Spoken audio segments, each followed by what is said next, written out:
Think back to the last time you noticed a small urge to do something differently, to skip a step, doodle in a margin, or just tinker. Then came the familiar shutdown, that sense of being watched, the pressure to stay efficient, or the worry that playfulness means you're being childish. This internal editor values productivity above everything else and slowly suffocates the exact mindset where our best ideas and genuine satisfaction actually lives. Today, you'll discover why these playful impulses matter so much for creativity and learning, and offers concrete ways to get that freedom back. You'll learn how to change the thought patterns that limit you, let go of harsh self-judgment, and build real opportunities for experimentation and connection throughout your daily routines. If that all sounds good, then let's dive right into the importance of play. On dunes near Walvis Bay in Namibia, researchers discovered something remarkable: 1,500-year-old footprints from children herding goats or sheep. These ancient tracks tell a story. They zigzag and loop, sometimes showing just heels, sometimes just toes, evidence of kids hopping and skipping as they worked. Why does this matter? Because those playful movements weren't part of the job. Nobody told them to skip. Nobody gave them points for hopping. The children chose to move this way simply because it felt good. Here, preserved in sand, we see free play woven right into daily labor. So, what exactly counts as free play? Think of any activity you choose yourself, direct yourself, and do purely because you want to. No finish line waiting for you, no trophy at the end. When those conditions are present, attention sharpens, experimentation feels safe, and the experience becomes worthwhile on its own. A practical way to reach that state is by opening up your sense of what's possible, and to start measuring success by how engaged you feel, rather than what you have to show for it. It turns out your brain actually needs this kind of play to thrive. Scientists have watched what happens when animals grow up with toys, obstacles, and playmates versus those stuck in empty cages. The playful ones develop bigger, more flexible brains. Take play away, and animals practically explode toward it the second they get a chance. That's how fundamental this need is. For humans, getting absorbed in play creates flow, that magical state where tough problems suddenly seem solvable. Studies back this up. People in a light, humorous mood perform much better on hard puzzles, and when you remove pressure to perform or win prizes, creativity flourishes. Play shapes our social world too. Think of it as a practice arena where you can test out different roles, experiment with communication styles, and learn to manage your emotions, all without real consequences.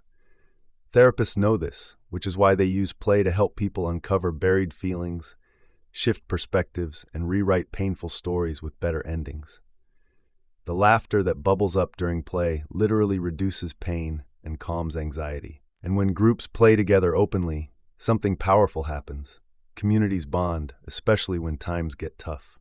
Yet most adults can barely remember how to play. From our teenage years onward, we're trained to produce, compete, and watch ourselves constantly.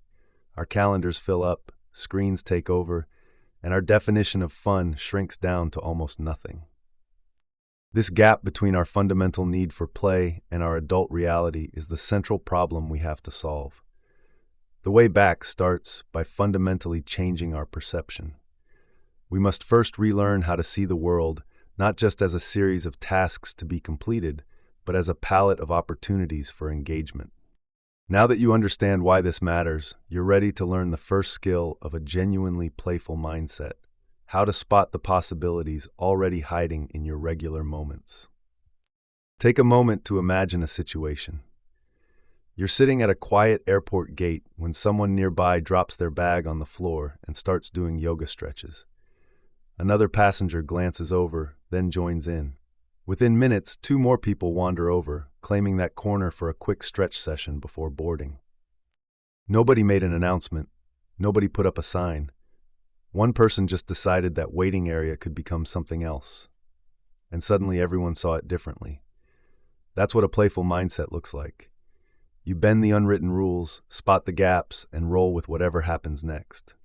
This knack for spotting possibilities? That's your ticket to bringing play back into adult life. Start asking different questions about the moments you're already living. Could this empty corner become a place to shake off travel stress? Pair that curiosity with a loose grip on outcomes. You're here to explore, not to rush, the same way kids learn by messing around with things. Once this becomes habit, you'll start seeing chances for movement, connection, quiet moments, or creative bursts everywhere you go. Adventure playgrounds show exactly how this works. Kids get tires, wooden planks, cable spools, random stuff they can drag around and build with. They dream up obstacles, construct hideouts, team up on wild projects that change by the minute. We can steal this approach. Spaces designed down to the last detail control how you move through them, but loose materials let you choose. You can play that role for yourself. Clear the small hurdles and let that playful part of your brain take the wheel. A practical method to implement this in your daily life is called thinking sideways, drawn from design thinking. It involves breaking things down by what they're for, not what they're called. Forget labels and ask what you're trying to achieve, then experiment with different routes. This transforms boring tasks. When the real goal is connection or presence, options multiply and performance pressure melts. Keep it simple. Your grown-up building blocks are unstructured time, basic supplies, and blank spaces that beg you to create rather than consume. It turns out that school trained most of us wrong, with years chasing correct answers, rankings, and gold stars. Taking play back means caring about process, showing half-finished work without shame, and doing things nobody's scoring. Constraints actually help. Tight deadlines or limited supplies give you something to push against without boxing you in. Certain spaces naturally loosen rules about what's acceptable. Making a tiny frame with your fingers changes what catches your eye and kicks your brain into gear. But spotting these possibilities is only half the battle. You also have to feel free enough to act on them. So, now that you know how to spot possibilities, the next step is to give yourself permission to act on them. This requires releasing judgment, a conscious effort to quiet your inner critic and loosen the social rules that stop play before it starts. We often hold back because we're convinced everyone's watching and judging our every move. We've swallowed all these rules about being serious, efficient adults. So we police ourselves constantly, measuring everything by how skilled we look or what we accomplish. But here's the thing, releasing that judgment changes the whole game. Play becomes a space where just doing is enough, where being there beats being perfect. Remember those openings you learned to spot earlier?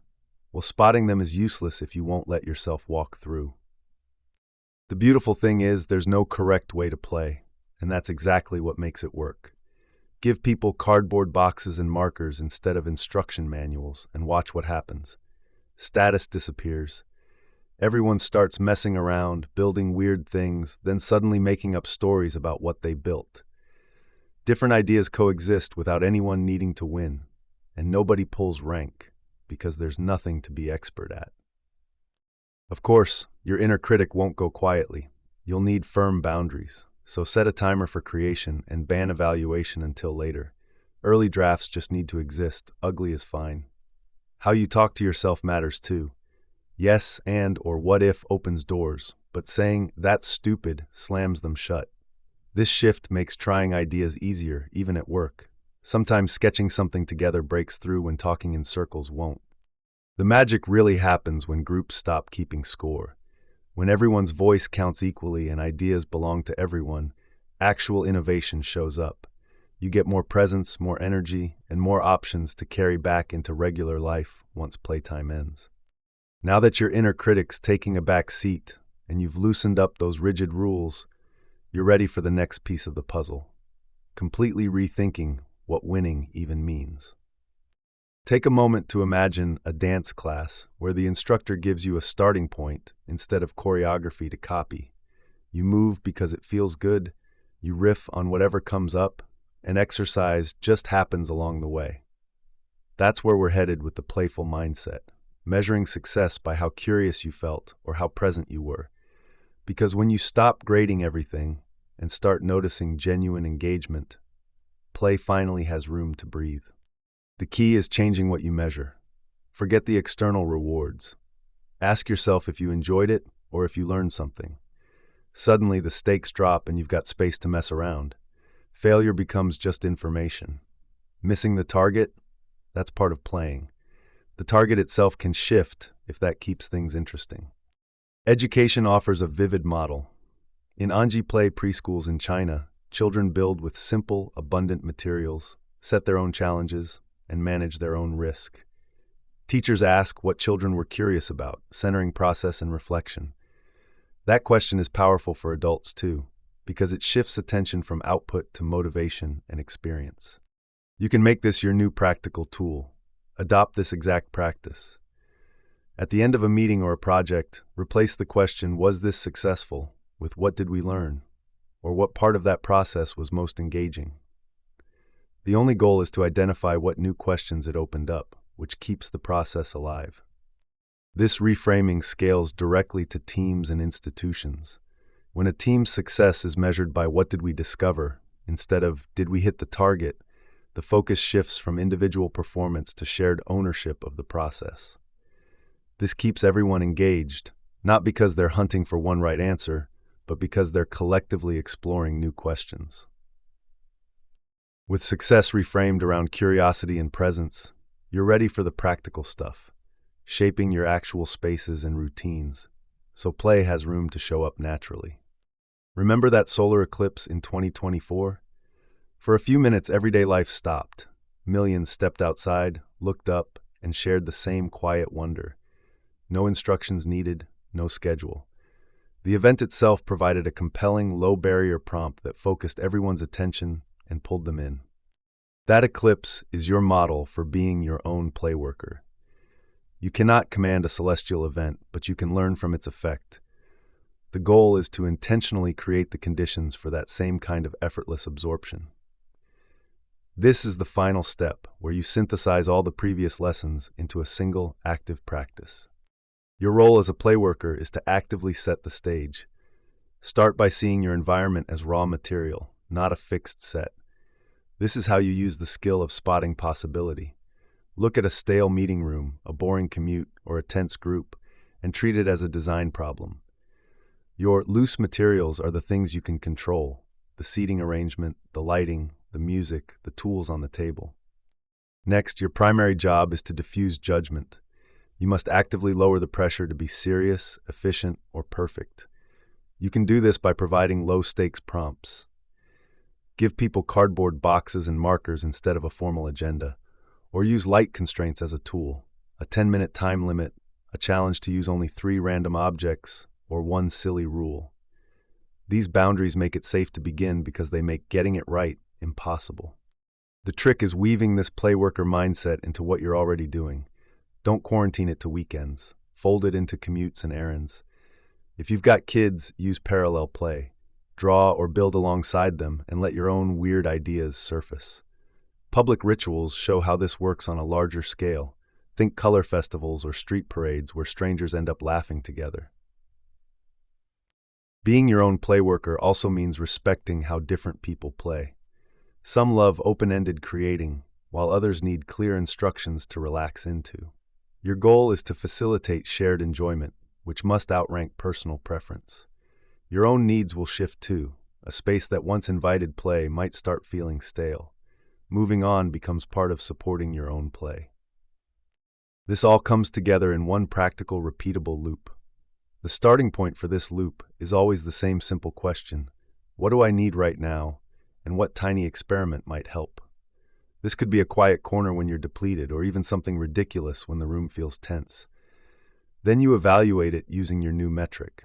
Judge it by how it felt. Did you connect? Feel relief? Did you get energy back?